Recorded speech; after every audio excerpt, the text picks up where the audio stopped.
हम देवों के देव महादेव के चरणों में प्रणाम करतनी और माता भवानी के चरणों में प्रणाम करतनी। कार्तिक गणेश दोनों भैया के चरणों में प्रणाम करतनी। सभी देवी देवता के चरणों में प्रणाम करतनी और जितने गुरु भाई बहन लोग बानी उनको भी मैं चरणों में प्रणाम करतनी। साहेब हरेंद्र भैया के लीलम दी के प्रणाम करतनी, क्या कि हरेंद्र भैया के माध्यम से ही 3 सूत्र का हमने के पालन करे के मिलल बा और उनके कारण हम लोग सब गुरु भाई बहन लोग महादेव को तो हम लोग सब कुछ जानते मानते रहनी, मगर गुरु उनका का ना बनेले रहनी। मगर हरेंद्र भैया जे बतैनी हमनी के 3 सूत्र के पालन कर लो और जो महादेव के पूजा तारी लो उनका अपना गुरु बना ली लो। उन्हीं के हरेंद्र भैया लीलम दी के ये प्रचार कैल ह कि हमनी लोग सब गुरु भाई बहन लोग 3 सूत्र के पालन करता नहीं। जैसे पहला में बात दया मांगना, दूसरा में बात चर्चा करना, तीसरा में 108 बार नमः शिवाय कर प्रणाम करना। सब तो गुरु भाई बहन लोग जनबे करनी कि दया कैसे मांग के बा, फिर भी बता तनी कितना गुरु भाई बहन लोग के अभी भी कहे में भूलानी और ना कह पावेनी। कैसे दया मांग के बा कि हे गुरु रउआ हमार गुरु बनी, हम रउआ के शिष्य बनी, हमरा पर रउआ दया करी दया करी दया करी। ये पहला सूत्र हो गई गुरु बहन लोग। और दूसरा में कहूँ भी हाट बाजार जाता नहीं, खेते बधारे जाता नहीं और कोई भी मिल गई उनका से कहे के बा कि हम तो महादेव के शिष्या बना ले बनी, रउआ लोग महादेव के शिष्या महादेव के गुरु बना ली और उनका शिष्या बन जाए, यही कहे के बाद। तीसरा बार में रुद्राक्ष माला, कर माला, मन माला हो 108 बार गुरु भाई बहन लोग नमः शिवाय के जाप करी और जाप करके वह नमन करके उठे। 3 सूत्र के पालन करे के बाद तो गुरु भाई बहन लोग आज हम आप लोग के महादेव के कथा सुनाने वाला बानी, सुनी लो। एक गांव में एक गुरु बहन रहत रही। गुरु बहन की शादी हो गई रहे और शादी के कुछ दिन बाद ही उनका सास उनका के घर से निकाल देली। कहली कि एको इतना दिन शादी के हो गई अभी तक कोई संतान ना देली, घर में लइकन के किलकारी सुनाई नहीं देत, ऐसा पतो के रखले न रखले का फायदा बा। और उनकर सास बेटा से कहली कि इनकरा के छोड़ द। बेटा कहले, बेटा समझदार रहले, कहले कि हे माई एगो पोता के कारण तू इनका के छोड़ाओ तरु के जन दूसरा विवाह भी करबू, हमार बियाह कर देबू तो उनको दे से कानी होई कि ना होई। यही चलते जौन महादेव के तहार मंजूर होई इतना ही पूजा पाठ महादेव के करेली, जौन महादेव के मंजूर हुई वही हुई। माई ऐसा ज्ञान हमरा के मन द कि हम इनकर शादी दूसरा हम कर ली इनका छोड़ के। माई कहली, सास कठोर रहली, कहली कि तब ऐसा बा कि तू इनका ना छोड़ब, तू घर से हमरा निकल जा और हमरा घर से चल जा। वो अपना घर से निकाल देली। उनकर बेटा जो रहले उनका के लेकर चल गए और जाके दूसरा जगह रहे लगले। कुछ दिन के बाद उनका पति के देहांत हो जाला और वो महादेव से कहेली कि हे महादेव इतना पूजा पाठ कैनी, एगो पति भी सहारा रहे वो रउआ छीन लेनी और हमरा गोदी में आज तक बालक ना देनी, जिस कारण हमरा गांव के लोग भी बाजिन कहेला और कहत रहे कि भोरे भोरे इनकर मुँह देखल ठीक नहीं खे। हमरा के सब हर गांव के लोग हमरा चेहरा देखल पसंद ना करत रहे। लोग कहता कि इनकर चेहरा देखला से जतरा खराब हो जाला। हे महादेव ये कैसन हमरा पर कलंक लाग गई। एगो बालक बिना हमरा के लोग दुनियाहीन ताकता। इतना दिन हम रउआ के पूजा पाठ कैनी मगर कभी कुछ ना मंगनी, मगर अब तो पति भी ना रहले, इतना हमर उम्र हो गई अब हम का कहीं, कैसे हमर जिंदगी गुजर बसर होई, ई तरह हुए जाना तानी। का कि बहुत दिन जब समय रहे तरुआ हमर गोदी भरबे ना कैनी। अब हम का कहीं हे महादेव, अब रहुए जानी कि हमर जिंदगी कैसे पार लगी। का कि हमरा पास तो केहू बाना, सास घर से निकालिए दिली, एक पति रहले वहू छोड़ के चल गईले। अब हम कैसे अपन जिंदगी अकेले गुजारब और किनका सहेंगे रहब हे महादेव। रउए के सहारा बा कह के महादेव जब इतना सुननी तो महादेव को सोचनी कि अब तो इनका आधा उम्र बीत गई बा, इनका पति भी नहीं खे, इनका कैसे हम संतान दें कि जो इनका आगे चल के इनका संगे रह सके और इनका बुढ़ारी में सहारा बन सके। आधा उम्र से बेसी बीत गए रहे, पति रहबे ना कैले उनका। महादेव उनका हाथ में एगो हाथ जो तरहथी रहे, उ तरहथी के बहुत बड़ा सा तरहथी उनकर फूले लागल। जब इतना बात महादेव से कहली तो उनका गुरु बन के हाथ दम तरहथी पूरा फूले लागल, फूल के खूब बड़ा हो गई। और जैसे आदमी पीड़ा होला लड़का होके के समय, वो देखली कि हमारा हाथ में इतना बड़ा, वो सोचली जो घाव हो गई बा हमारा हाथ में, और हाथ के इतना बड़ा ऊंचा हो गए फूल के, और खूब कस के दर्द भइल उनका हाथ में। और एक के हाली फट के हाथ के पूरा घाव का फूला रहे, और उनमें से एगो बेंग निकले ले। जब वो बेंग निकले ले तभी सोचेली कि आज से हम इनके के अपना बेटा बना के रखब। ई बेंगे के लगता कि महादेव हमरा के यही हमरा के आशीर्वाद में देले बानी। जौन महादेव देले बानी वो अच्छे समझ के देले हुए, सोच समझ के एकरो में जीव बा। आज से हमें बेंग के अपना बेटा मानता नहीं, और बेंग के पोसे पाले लगेली और उनका संगे रहे लगेली। कोई भी गांव के लोग उनका जे जहाँ दूसरा जगह रहत रही, कोई उनका बोलावे आवे तो ही कह के बेंगवा कमाई तू कहाँ बारू, हई काम बा। उनका के ही नाम से लोग गांव के लोग पुकारे के बेंगवा कमाई हई काम बा, ए बेंगवा कमाई हौ काम बा। एक दिन उनकरा गांव में एगो बगल में एगो राजा साहब के घर विवाह रहे। ये बेंगवा अपना माई से कहले कि ये माई, राजा जी का बारात हमहू जाए। गुरु बहन कहली ये कहा के बेंग आ तू जेबा बारात करे, कोई तरह के वो भीड़ भड़का में चाप दी तो मर जइब। एगो तो इतना मुश्किल से तारा के भगवान हमरा के देले बारन, हम तोहरे में संतोष कैले बानी आ तोहरे के बेटा मानी ले। वो बेंग जिदी करे लगले और कहले कि ना, हम जइबे करब राजा के बाराती। और बड़का जे बस लगा रहे, वो कितनो माई माना करत रहली कोई चाप चुप दी तहरा के तब मर जइब, तू मत जा। मगर वो ना मन ले और वो बस पर जाके कूद के बैठ गईले। जब बस पर जाके कूद के बैठ गईले, जब उनकर लड़का के बारात दूसरा नगर पहुँचल तब मरवा में जब दुल्हा गईल और राजकुमारी अली।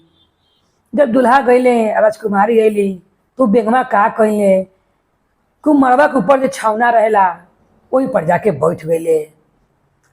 आज जैसे राजकुमार ये सोचले बेंग कि हमार माई तो हमारा कहत तारी कि तू बेंग बार तो कोई तरह के छिप चाप दी से का हमरा कभी बियाह ना होई, हम ऐसे रहबे, काहे ना एकर हम फायदा उठाई। और का कइले कि मरवा के छावनी पर जाके ऊपर बैठ गईले। आज जैसे राजकुमार उनकर माथा पर से कपड़ा हटैले सिंदूर देवे खातिर, वो इतना सिंदूर ले रहले, एगो पुड़िया में लपेट लेके गई रहले। कान उनका मन में यही सोच के गए रहले का दूना, और ले गईले। आज जैसे राजकुमार उनका माथा पर से कपड़ा हटावे ले, वो बेंग का कइले कि उनका राजकुमारी के माथा में सिंदूर मुँह से घुरा दिले। अब राजकुमारी कहली कि सिंदूर अभी देवे न कैले तो आखिर सिंदूर मांग में पड़ल कहाँ से। तो बेंग कूद के नीचे अले। अब राजकुमारी देखली कि राजकुमार के बदला हम ते बेंग से बियाह हो गई बा, और अपना पिताजी से कहली कि हे पिताजी, वो महादेव के शिष्या रहली। अपना पिताजी से कहली कि हे पिताजी, हमरा भाग में महादेव अगर बेंगे से विवाह लिखले बारे तो हम उनके पत्नी बनब, हम दूसरा कोई से विवाह ना कर सकीले। काहे कि राजकुमार यहाँ दुआरी पर आके उनका संग विवाह ना भइल। सही लोग कहेला कि भाग के लेखा कहूँ ना जाला। हमरा से इनके से बियाह लिखल रहे, रउआ हमरा इनका संगे विदा कर दी। इनका जहाँ घर द्वार होई वहाँ हम इनका संगे चल जाए और इनका संग रहें। बेग बहुत खुश होले राजकुमारी के बात सुन के, और कहले कि तो लागत तारी कि सही में जैसे हमार माई महादेव को शिष्या हिय, आ जैसे हमार माई कहेले कि तू हमार बेटा हुआ। तो हम माई से पूछले बानी कि माई हम कैसे तोर बेटा बानी, हम बेंग बानी आ तू मनुष्य बारू। तो माई कहेले कि महादेव तहरा के हमरा के देले बारे। तो उसी लागता कि ये भी जो राजकुमारी बारी महादेव के शिष्या बारी, तभे ही हमरा के अपना पति माना तारी, जे तरह हमरा माई हमरा के बेटा मानलस। ऐसे सोच के वो और राजकुमारी अपने पिताजी से इजाजत लेके राजा साहब कहते रह जाले कि बेटी कैसे तहार जिंदगी कटी। उनकर बेटी कहेली कि जहाँ से आयल बड़े हमरा के अपने लेके जाइए अपना गाँव में। और बहन कहेले कि राजा साहेब चिंता मत करी, हमर एगो घर बा, हमर माई बिया, हम हमर माई और वह राजकुमारी संग संग रहें। अगर वह के इतना दिक्कत बा तो वह अपना हमनी खातिर को महल दे दी, थोड़े में अपना राजकुमारी खातिर धन संपत्ति दे दी। ये बात राजा के अच्छा लागेला। और राजा अपना बेटी से कहले कि तारा हमरा बात माने पड़ी, जहाँ तू रहे जाता रू वहाँ तारा खातिर को महल बनवा देता नहीं, अहिया के सारा सुख संपत्ति जब भोगले बारू हम वहाँ तारा खातिर भेज देता नहीं।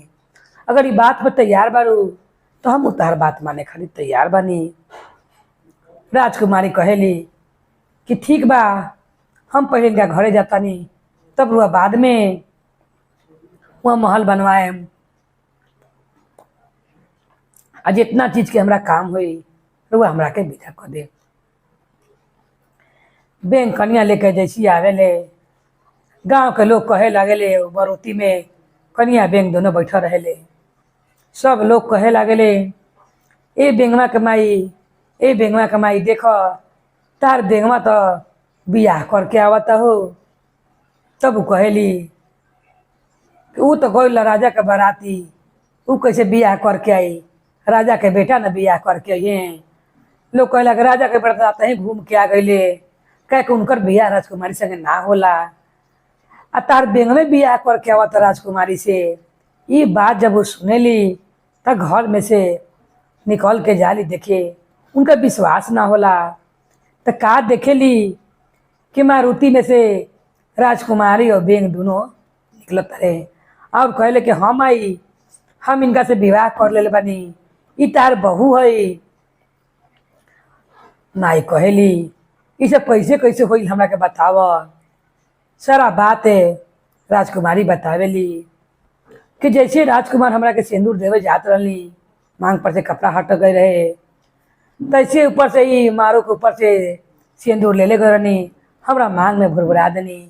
तो हम महादेव के शिष्या हैं, तो कैसे हम महादेव के इच्छा के विरोध जाई।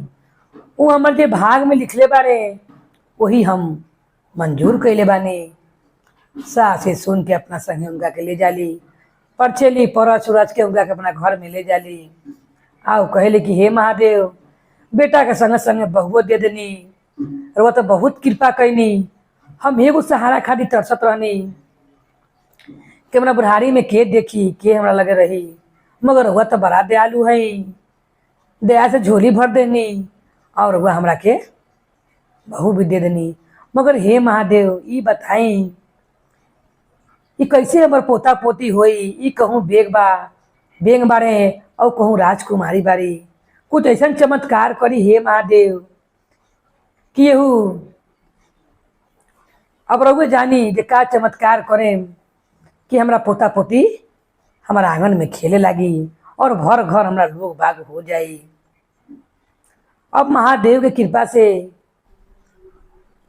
वो बेंग जे रहले रात के जब सब कोई सो जाए तो अपना खोली उतार के रख दे से एक सुंदर राजकुमार बन जाए। रोज उ रात के खोली उतार के और अपना पत्नी संगे अपना घर में जा से अपना पत्नी संगे बोलस बतियावस उठत बैठत। पत्नी राजकुमारी देख के सोचली कि तब बेंग रहले फिर राजकुमार कैसे रोज हो जाले। एक दिन अपन अम्मा से कहली कि अम्मा जी, जिनका अपने बेंग समझाता ने अपना बेटा के, वो बेंग नहीं खन, वो एक सुंदर राजकुमार बारन।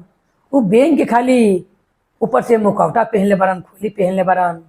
उनकर माई कहली कि हमरा तो विश्वासे नहीं होत कि ऐसा हो सकेला, और हमारे बेंगवा राजकुमार बा, हम कैसे तार बात के मान ली। तो कुछ कुछ सोचा तारू का ऐसा बात कह तारू। राजकुमारी कहली कि ना माँ जी, ऐसा कोई बात नहीं खे, हम सचो कहता नहीं। रहुआ ऐसा करी कि जब वो जहन बाथरूम उथरूम खाती सवेर में हो के आवेले तब अपना खोली पहने ले। रहुआ आग जला के बोरसी में रखले रहब, आ जैसे वो बाथरूम उथरूम में घुसी हैं जई हैं, हम रहुआ को बुला के ले आए। रहुआ का करें जो उनकर खोली के वो बोरसी में डाल के जला दें। सब दिन खातिर राजकुमार रहले रह जाइए, ना बेंग वाला खोली रही और ना पहनी है। ये सुझाव उनका सास के बहुत बढ़िया लागल और कहली कि ठीक बा, आज हम सुतब ना और यही इंतजार में रहब कि कब तू आवेलू और कब हमके हमारा बेटा के मुख दिखावेलू। राजकुमार रात के अपना खोली उतरले बेंग वाला और सुंदर राजकुमार बन गए। सुंदर राजकुमार बन गए और वो जाके अपना पत्नी संगे बोलले बतियले उठले बैठले और कहले उनकी पत्नी कि बताई रुआ तो बेंग रहनी, मगर तू कहले कि महादेव के कृपा से हम बेंग ना, हम मुखौटा पहने रहनी। काहे कि लोग समाज टोला का कही माई के कि ये उम्र में इनकरा लड़का भइल बा, यही कारण माई पर हमरा छरंक लागी। यही कारण हम बेंगे के मुखौटा पहन के माई के हाथ से जन्म लेहनी और हमरा के माई बेंगे समझते रह गई। मगर तारा सोचनी कि तारा धीरज से कितना परीक्षा लिया जाए, तू एक बेंग से विवाह कर लू। यही सोच के तारा पति के सुख देवे खातिर हम सोचनी कि ना, अपन मुखौटा हम रोज आपके उतार देव आ तारा लेकर सब संतोष रही। जितना संतोष से निष्ठा भाव से तू हमारा संग शादी विवाह कैलू हा, अपना भाग के लेखा समझ के, ओसी हम तारा पर कहनी कि ना तारा संगे विश्वास खातिर ठीक ना रही करल। माई के तो अगर लोग जानित गांव टोला तो कहित कि वो तो पति मर गई आ कैसे ओकरा ई उम्र में लड़का हो गई। दुनिया समाज माई पर अछंक लगाइत, गलत गलत बात बोलित। यही कारण बेंग के सुन के लोग ना बोलस, लोग जनल के बेंग पोसले बारी, कोई नहीं के तो बेंगे के पोस ले बारी। अगर बेटा के पोसती तो लोग 10 गो सवाल करी दे कहाँ से लियल बारी, कहाँ से भइल ना भइल। यही चलते माई आज तक की बात गाँव में कोई के हम ना बतौनी, ना अपन मुखौटा कभी उतरनी। जैसे सब कह के और जाले बाथरूम में कहले कि आज तारा माई के मुख हम देखेबे करब, कह के हम सास से अपन वादा कैले बानी। जैसे वो भोरे निकल के जाले बाथरूम, उतने में कहे का करली बहू उनकर कि सास के बुला के लावेली और कहेली कि हई देखी बेंग की खोली, और जो बोरसी भरले रहली वही बोरसी में डाल देली। वो बेंग की जो खोली रहेला बोरसी में जड़ जाला। जब लौट के उन्हें से राजकुमार आवेले खोली पहने खातिर तो देखे कि माई खड़ा बिया। माई अपन बेटा के देख के गला से लपट जाले और कहेले कि महादेव कितना कृपा कैले बानी। ए बेटा, तू सब दिन खोली पहन कर हम तोरा के बेंग समझते रहनी, मगर तू तो महादेव के देवल एक सुंदर फल निकल और एक इतना सुंदर राजकुमार बारा। तो महादेव उनका लाज बचावे खातिर उनका के बेटा दिहले, मगर ओकर एगो उपाय भी संगे संगे महादेव उनका के संगे संगे भेज दिले रहे। और गाँव में जैसे खोली जरा दिली तब उनका पिताजी वहाँ महल बनवा दे रहे। वही महल में वो अपना बेटा पतों के संगे रहे लगली और उनका पिताजी आधा राजपाट दे दिल रहे। जब देखले अले तो कि तब बेंग ना राजकुमार उनको मालूम चल जाला। सब जना मिल के महादेव के धन्यवाद कैलो और महादेव के कृपा से एक आदमी के तरसत रही उनका घर में पोता पोती किलकारी गुजे लागल और भर घर लोग बाग हो गई। इतना महादेव दयालु हैं, कितना दया कैनी। और उ गुरु बहन बार बार नमन करे लगनी कि हे महादेव, रउआ से हम एगो सहारा मांगले रहनी कि हमरा कोई नइखे, रउआ तो हमरा के भर घर लोग बाग दे देनी। तो ऐसे महादेव हैं हे गुरु बहन लोग। महादेव से तनी सा मांगी तो महादेव भर अचरा दया भर दिले और इतना दया कृपा करले। जैसे गुरु बहन पर दया कैनी उसी गुरु बहन कहली जैसे हमरा पर दया कैनी उसी सब पर दया करब हे महादेव। बोलिए हर हर महादेव की जय, गौरी पार्वती मैया भवानी की जय, भैरव भैया की जय।